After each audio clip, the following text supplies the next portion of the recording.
No director today commands the art of filmmaking quite like Pablo Larrain. Famous for revitalizing the biopic genre with Jackie and Spencer, he has now brought his remarkable vision to light with Maria, which is a sweeping reimagining of Maria Callas' final day. From the very first shots, Larrain's mastery shines through, whether it's the deep focused frames capturing the lush elegance of Callas' Parisian apartment with light streaming through the windows like a soft ethereal mist, or the bold and ingenious use of diegetic music that immerses us fully into her world. The film seamlessly integrates past and present with dream and reality to create a portrait as haunting as it is beautiful. For those who have not watched the film yet, Maria explores the final days of Maria Callas, who was once celebrated as the greatest opera singer in the world. Set in the 1970s Paris, the film follows Callas as her health deteriorates and she begins to see the world through a fading, almost dreamlike perspective. By her side are her loyal butler Ferruccio and her devoted maid Bruna, who provide care and comfort in her twilight years. Now, for many people, this movie may have been an introduction to the iconic Greek opera star. So if you're curious about the real Maria Callas, the circumstances surrounding her death, and how closely Larraín's Maria biopic sticks to the truth, then here's what you need to know. Before we go into explanation, we have a very small request. If you like our content, please support us by subscribing to our channel. This is a small click for you, but for us it means an awful lot. Thank you, and let's begin.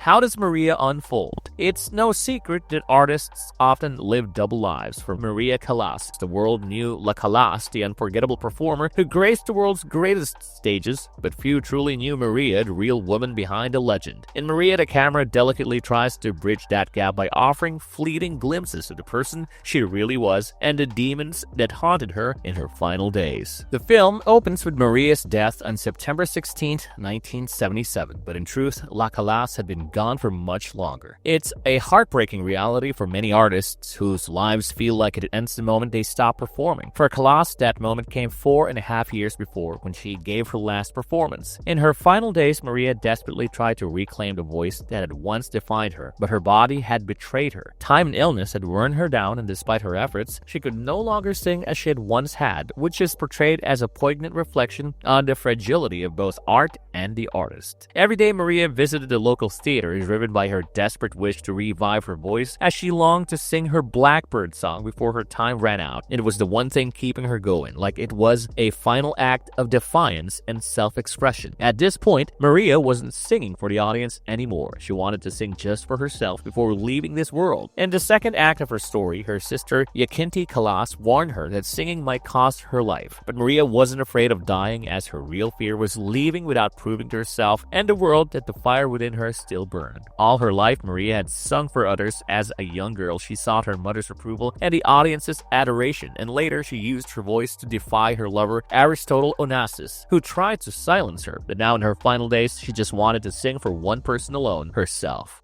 The truth behind Mandrax. Named after the sedative Mandrax, which was a sleeping pill popular in its time, the character of the television interviewer in Maria was actually a figment of her imagination, a voice she conjured in order to revisit and reflect on her past. Maria would confide in him, insisting she wanted to let go of her past and burn the bridges to her old life. But the truth was, she couldn't. The doors to her painful memories remained open, haunting her until the very end. Maria relied heavily on Mandrax pills to help her sleep, but the drug came with devastating side effects. It blurred the lines between reality and illusion, causing her to hallucinate and talk to people who weren't there. Ferruccio, her butler, and Bruna, her maid, saw how the pills were wrecking her health and often tried to dispose of the stashes Maria hid from them. Even Dr. Fontainebleau warned her that the pills had weakened her liver and were putting strain on her heart. Still, Maria refused to give them up. Even though Ferruccio and Bruna wanted to protect her, they knew how fragile she was. So, to avoid breaking her spirit, they just went along with her struggles, quietly supporting her until the end. As for Maria's insistence on having Ferruccio move the piano, it's hard to say for sure. Perhaps it was her way of asserting control in a life that often felt unmanageable. If there's more to that moment, I'd love to hear your thoughts, as it is a detail that lingers in the mind. And finally, it's worth noting that the fictional Mandrax bore a striking resemblance to a young Aristotle Onassis. Perhaps Maria imagined him this way because deep down, she wished she had met Onassis before her marriage to Giovanni Battista Meneghini. Before she believed that that if their paths had crossed at the right time, they might have had a real chance together. Maria's love for Onassis becomes even clearer when you realize it was him but not her husband who visited her dreams in those final days, meaning that he was the one her heart clung to, even as her life was slipping away. In the end, as Maria finally sang her human song, which was her farewell to the world, and just like that, Mandrax disappeared along with her, erasing the symbol of the love, loss, and longing that defined her life. The film also reveals that it was Maria's sister Yakinti who had been sending her the Mandrax pills, as she was fully aware of the struggles her sister was enduring. While it's unclear if Yakinti visited Maria in person near the end, she did urge her to close the doors to her past and free herself from being a prisoner of her memories. Yakinti also understood that Maria's unrelenting devotion to music would ultimately be her undoing. That's why she begged her sister to let go, because no matter how much Maria wanted it, things could never be as they once were. But telling an artist they'll never perform the way they used to is like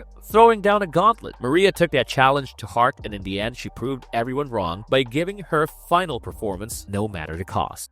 Maria hated her mother. Pablo Larrain's film touches on Maria Callas' deeply troubled past, suggesting she'd moved from New York to Athens with her mother and sister during World War II. According to accounts, Maria's mother apparently tried to sell her daughters to German soldiers for money, which inevitably made Maria and Yakinti resent her for the rest of their lives. But Larrain's film isn't about recounting every detail, rumor, or piece of hearsay. Instead, it focuses on how those traumas shaped Maria and the toll they took on her mental health. So in her final days, one haunting detail that really stands out is Maria's mom often calling her fat and unlovable. Those words stayed with her, pushing Maria to stop eating in an effort to become pretty and lovable, hoping for her mom's approval and by extension the acceptance of millions. Her struggles with identity followed her throughout her life, and music became her refuge, as it was the one thing that gave her a sense of self-worth. But in the end, even that was taken from her as her health failed, leaving her to grapple with the loss of the one thing that had defined her.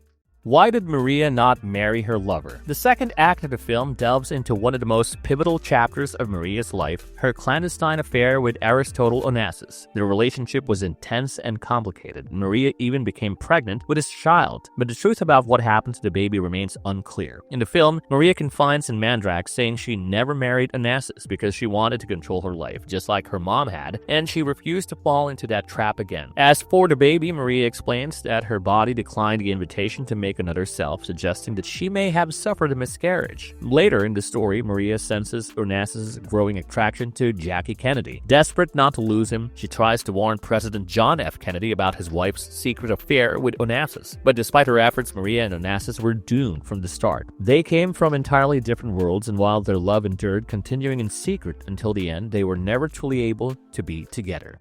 How did Maria die? Ferruccio and Bruna had a good reason for not wanting Maria to leave the house, as they feared she might encounter someone like Ronald, the music columnist from Le Figaro. Ronald represented the kind of cold, unsympathetic scrutiny that Maria couldn't handle in a fragile state. Reporters like him weren't exactly known for their compassion or understanding, especially when it came to someone struggling with her mental health. Maria's inner circle knew she could no longer sing the way she used to, but they couldn't bring themselves to tell her. Instead, they praised her performances as magnificent or excellent, fearing that the truth might shatter her and perhaps even drive her to end her life. In the film, whenever Maria performed, she was lost in memories of her past triumphs, imagining herself back on stage at the height of her powers. It was clear she longed to recapture that magic. That's why she asked Ferruccio to bring her a tape recorder. She wanted to hear for herself how much progress she'd made, knowing that those around her were too afraid to give her an honest answer. In the final moments of the film, when Maria hears her voice on the tape recorder, the harsh reality hits her that there's no hope left. The past can never be recaptured, no matter how hard you try, and sometimes that truth is both a blessing and a curse. So the next morning, Maria didn't get out of bed. When Ferruccio and Bruna left the house to shop, she let herself sing from the depths of her soul, imagining a full orchestra surrounding her. It's unclear whether this final performance was real or just another manifestation of Maria's imagination, but to those who truly listened, it was her most honest performance. For the first time in her life, Maria sang not for anyone else, but for herself. She died shortly